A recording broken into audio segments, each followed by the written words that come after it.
hoje é uma lição, ela é... Bem, boa noite, gente.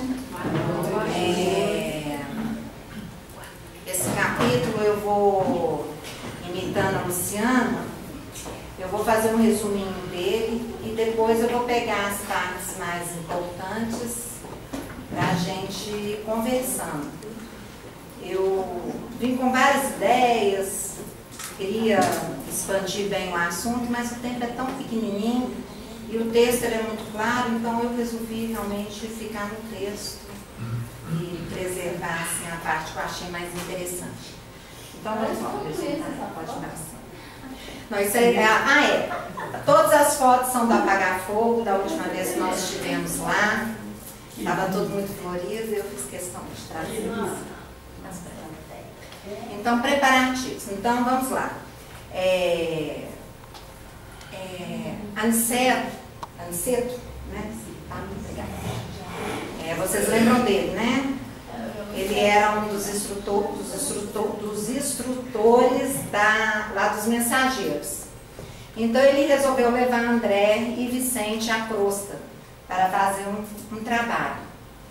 Então, André diz que até então só tinha ajudado no lar, mas deparava com situações difíceis, sentindo-se assim incapaz de auxiliá-los eficientemente na solução desejada.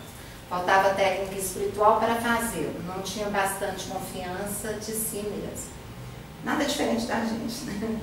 E olha que é ele em espírito ajudando a casa. Aniceto, ouvindo o pensamento, diz a André que André não podia auxiliar os amigos encarnados porque ainda não adquirira a devida capacidade de ver. Se der tempo, nós vamos falar também das capacidades de ver. Procuremos, contudo, isso Aniceto falou, remediar a situação. Então, ele diz que André e Vicente receberiam no gabinete de auxílio magnético as percepções de um melhoramento de visão. E ele pede para todos receberem esse melhoramento de visão em prece, rogando a Deus que lhes permita a dilatação do poder visual. Compenetrem-se na grandeza desse dom sublime. Aí ele diz, que nós vamos ver depois que eu falar esse resuminho, que não podemos abusar da oração aqui, segundo antigas viciações dos sentimentos terrestres. Nós vamos falar daqui a pouco sobre isso.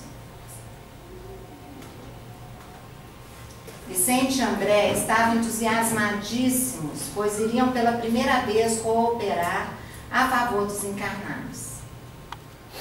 Pela primeira vez porque até então André só tinha trabalhado no campo familiar. Eu entendi assim, porque tem essa observação lá que era pela primeira vez. Foram no gabinete de auxílio magnético. Lá colocaram-os primeiramente em relação mental direta com eles, quer dizer, com os atendentes lá. Em seguida, submeteram-os a determinadas aplicações espirituais. André conta que orou. A oração sincera, que era mais um compromisso de trabalho que um ato de súplica. Seus sentimentos da visão pareciam mais límpidos. Encontraram com Aniceto. É Aniceto mesmo? Fala, gente. Obrigada. Não é Aniceto, não. É Aniceto. Explica como seria feita a viagem, dizendo: as regiões inferiores entre nosso lar e o círculo da carne são tão grandes que exigem uma estrada ampla e bem cuidada, requerendo também conservação, como as importantes rotas terrestres. Por lá, obstáculos físicos, por cá, obstáculos espirituais. Então, assim, eles partiram pelas estradas espirituais, como peregrinos, porque Vicente e André ainda não tinham uma capacidade de fazer uma volitação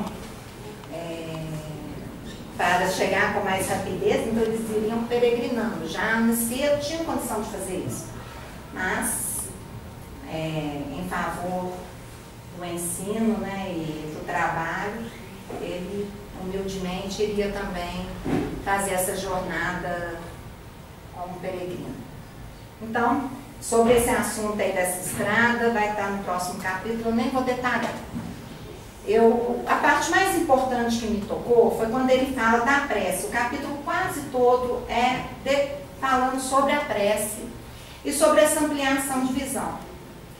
Eu percebo que aqui no grupo a gente trabalha o tempo inteiro a questão de se olhar, de se perceber e de alguma forma se ampliar na visão de nós mesmos e do mundo ao nosso entorno.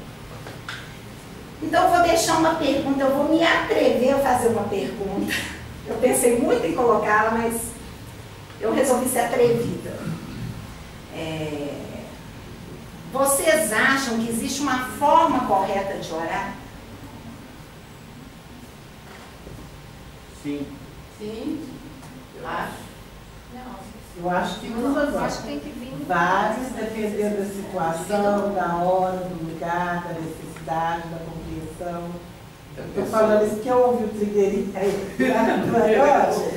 O Arthur estava falando da Mãe Universal, né? Que tem a Mãe Universal e aquela oração da misericórdia, que ela atinge o planeta todo.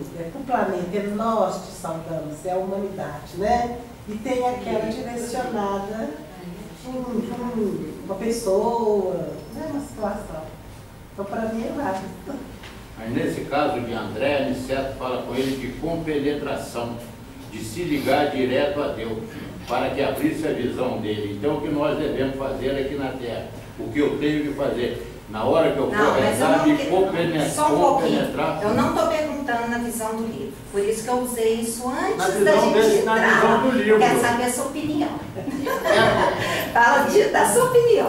Vamos ver o que você tem. André, Olha. eu acho que... Desculpa. Espera só um pouquinho. Não. Eu quando rezo, eu procuro, olha aqui, eu quando rezo, eu aprendi que eu procuro trazer Jesus caminhando numa fonte, num campo. Então toda vez que eu passo para rezar, e olha que eu rezo um pouquinho, eu procuro vê-lo, trazer ele junto de mim, para ver se eu consigo abrir meu coração e pedir por aquelas pessoas pelos quais eu estou dirigindo. Eu acho que o que eu acho que é correto para mim na oração é orar no coração. Isso, é isso também. Porque orar com a mente, com palavras decoradas, são palavras vazias. Então, para fazer a conexão com Deus, precisa partir do sentimento do coração. A gente às vezes precisa de um exercício, né? Muitas palavras repetidas, para você conseguir, igual a gente faz aqui, em alguns momentos, com a intenção, fazendo, né, um mantra, para a mente conseguir ficar numa vibração condizente, tirando a gente dessa confusão do mundo físico. Né? A verdade é que eu não vou responder essa pergunta. O livro também não responde essa pergunta. Mas eu quis levantá-la porque isso eu vim a semana inteira e eu perguntei para o menino que me traz, para todo mundo, e ninguém respondeu igual. E Aniceto dá grandes dicas muito bacanas sobre o que ele acha que é como orar. E eu achei muito profundo as dicas que ele dá sobre isso. E eu levantei essa questão antes de começar para que nós fiquemos com ela mesmo, para buscarmos ir mudando a nossa formatação. Até, se é que um dia vamos chegar numa forma correta, né? Assim, mais ampliada. Vamos lá. Né, mano? Então, agora já da parte do livro, tá?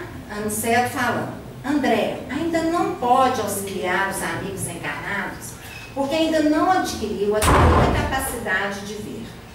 É razoável quando na carne somos muitas vezes inclinados a verificar tão somente os efeitos sem ponderar as origens.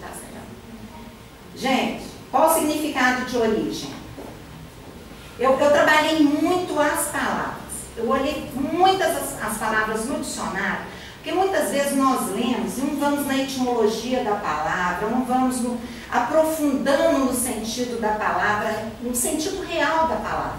E com isso perdemos a profundidade do texto, assim, é meu ponto de vista quando eu vou fazer uma leitura de estudo. Então, o que origem quer dizer? Isso. Início, Gênesis, bacana.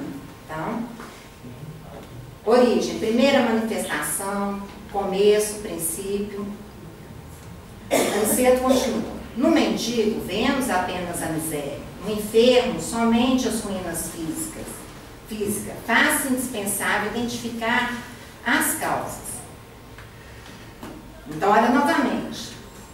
Então, é como podemos identificar causa igual origem. Ele está falando da ampliação de visão. Quando ele fala da ampliação de visão, ele repete duas palavras diferentes, mas com sentidos muito parecidos. Porque quando falamos em causa, estamos dizendo que olhe para a Dedéia agora, ela está aqui, né, linda, bonitinha, cabelinho preto, mas eu não sei o que originou para ela gostar desse tipo de roupa, desse tipo de brinco, dela ter essa cor de cabelo, dela usar, entendeu? Assim, se eu ficar só na visão da estética dela, eu não vou saber o que trouxe isso. E quando eu olho para mim, se eu ficar só no campo material, eu não vou conseguir expandir a minha mente para trazer soluções para os meus problemas. Então, eu vou ter que buscar isso na origem. Mas se der tempo, nós vamos aprofundar nesse assunto também. Depois de meditar alguns momentos, prosseguir. Procuremos, contudo, remediar a situação. Amanhã pela madrugada, você e Vicente apareçam no gabinete de auxílio magnético às percepções, que fica junto ao centro de mensageiros. Darei a providência para que vocês alcancem o necessário melhoramento da visão. Peço-lhes, todavia, receberem semelhante auxílio em prece. Roguem a Deus, lhes permita a dilatação do poder visual. Compenetre-se na grandeza desse dom sublime. E, sobretudo, envie a majestade, né, a Deus, ao todo, a majestade eterna, um pensamento de consagração.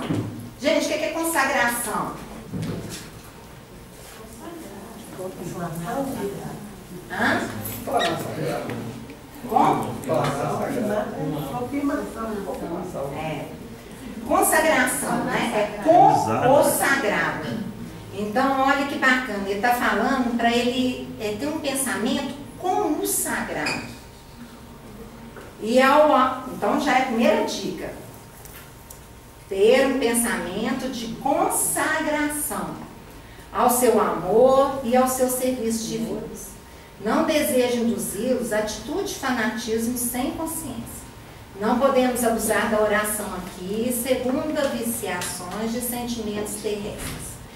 Então é isso que eu queria também perguntar para vocês.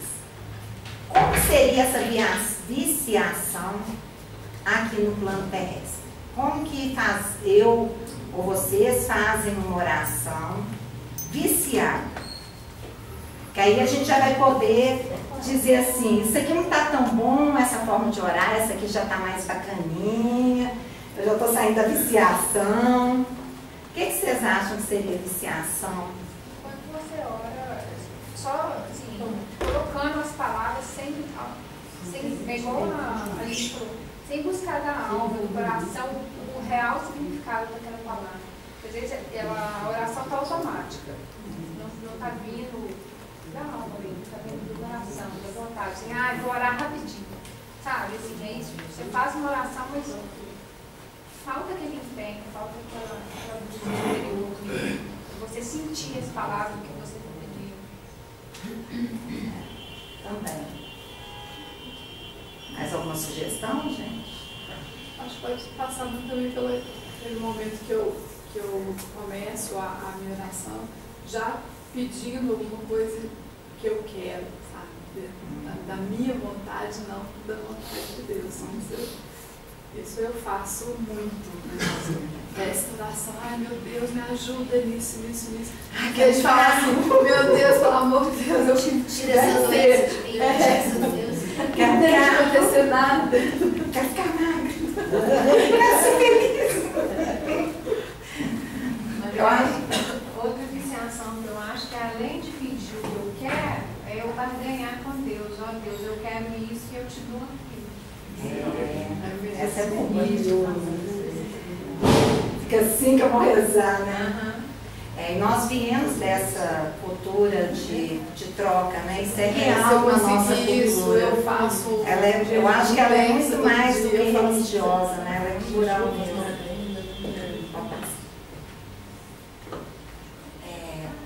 Então ele fala que no círculo carnal costumamos utilizá-la em obediência a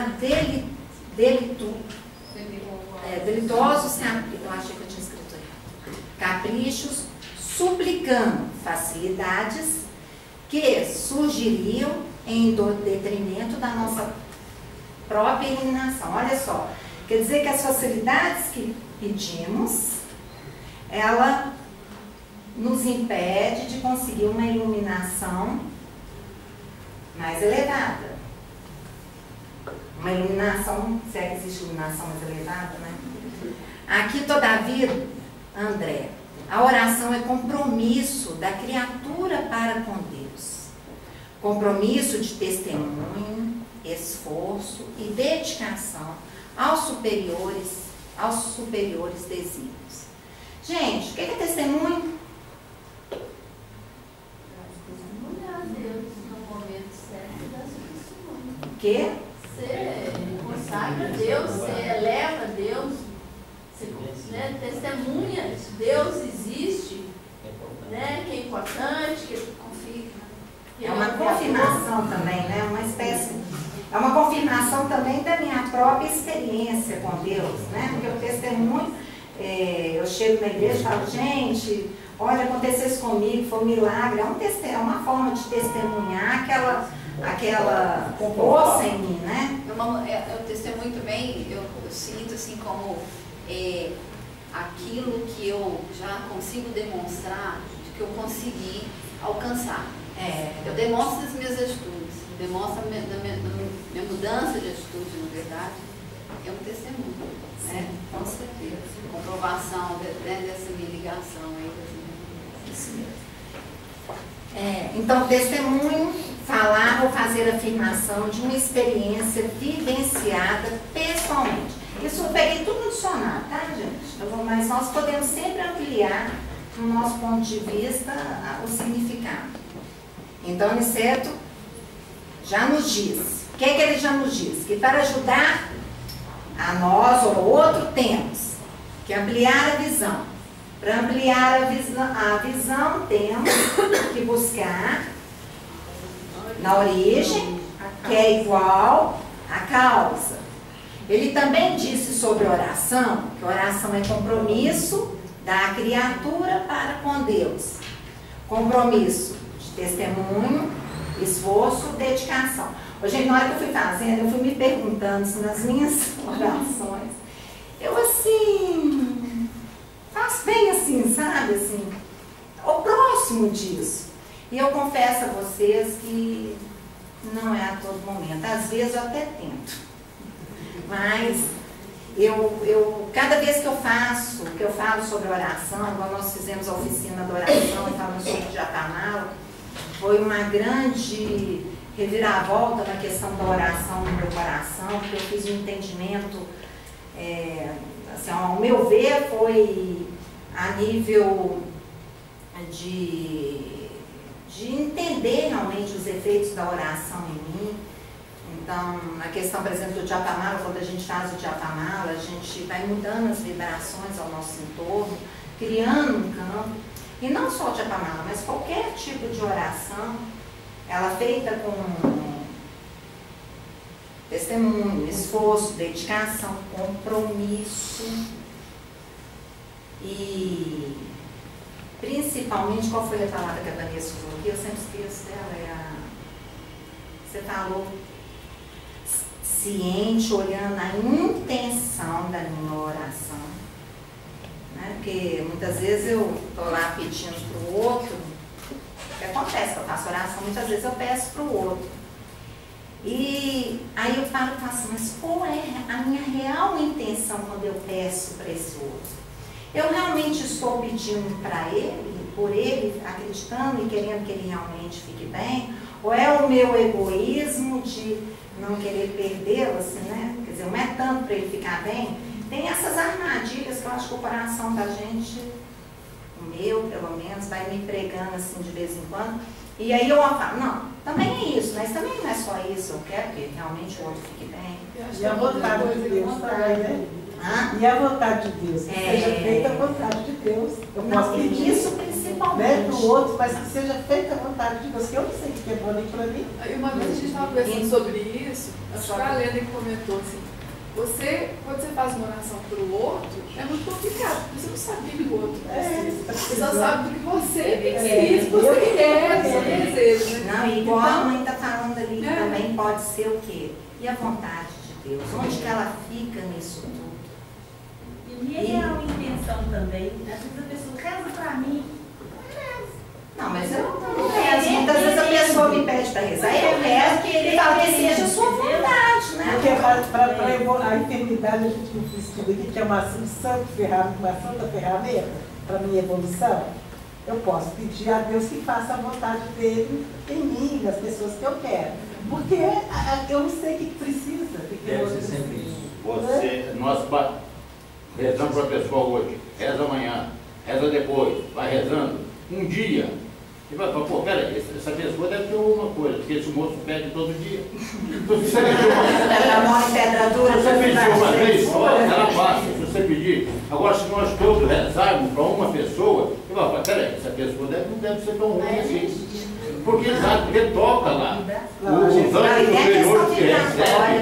anjos superiores que recebem a nossa oração, mas peraí, essa pessoa nem deve merecer. Porque tem pessoas que nem merecem de você, existem pessoas que não merecem. Você vai pedindo, você consegue que o anjo guardião dele se modifique e que ele possa ser atendido um dia.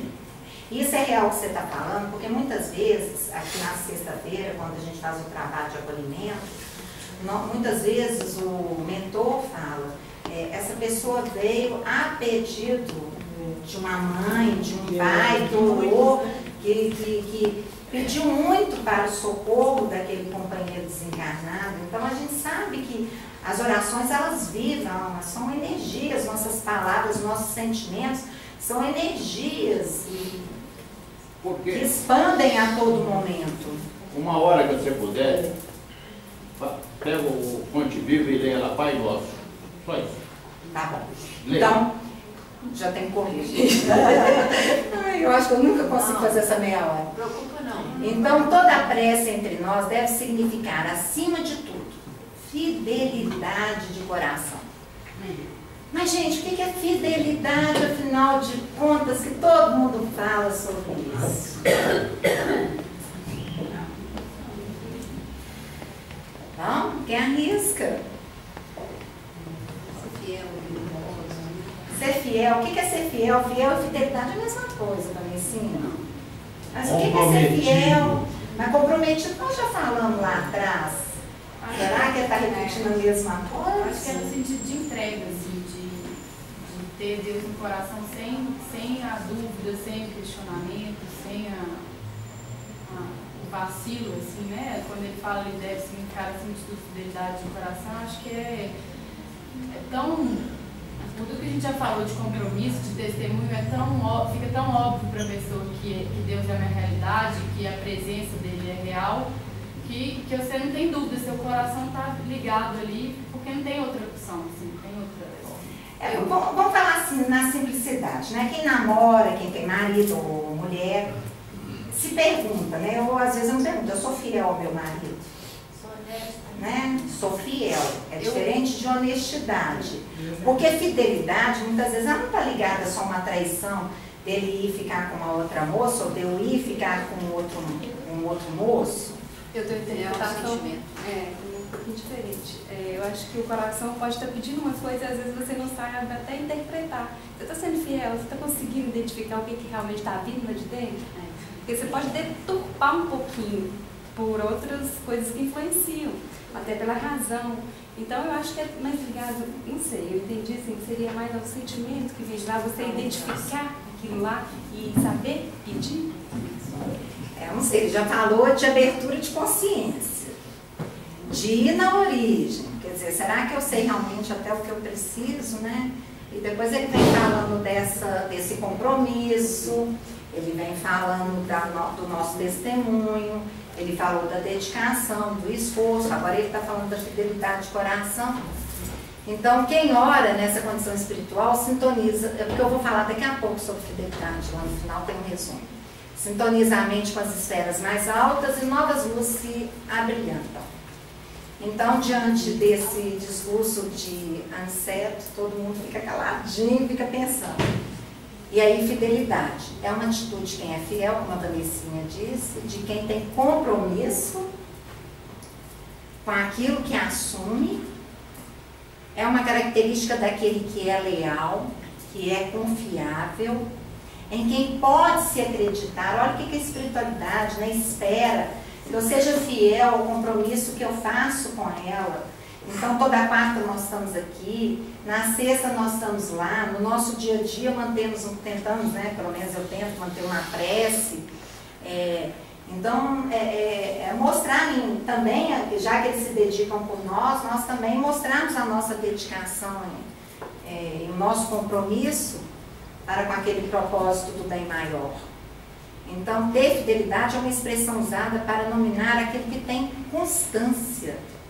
Quer dizer, espiritualidade está ali, né? Confiando no Chico Xavier, porque ele tem constância, ele está ali no propósito do trabalho, vai deixar a espiritualidade na mão, então vamos dar trabalho para esse moço, né? Vamos ficar perto dele, que assim está tudo certo, esse é fiel. Eu coloquei isso, gente, mas que ficamos bem claros.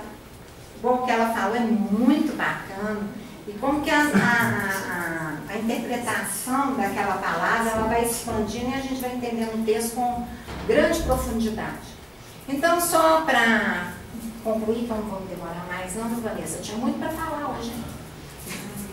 Aniceto já nos diz, para ajudarmos temos que ampliar a visão e na origem, igual a causa. Um dia nós ainda vamos falar sobre ampliação de visão, mas eu acho que não tem necessidade, que a Lena sempre está falando aqui para nós, né? O trabalho de usarmos todos os nossos sentidos físicos e também o nosso sexto sentido para podermos fazer essa expansão, porque todas as informações elas estão contidas dentro de nós. E sobre orar é compromisso da criatura para com Deus. Compromisso de testemunho, esforço, dedicação, fidelidade de coração. Quem ora sintoniza a mente com as esferas mais altas e novas luzes lhe abrilhantam os caminhos. Só pode passar. Eu não vou falar sobre abertura de consciência, não, porque eu acho que está bacana. Ao apagar fogo, portal. E muito obrigada, gente. Obrigada a você. Obrigada.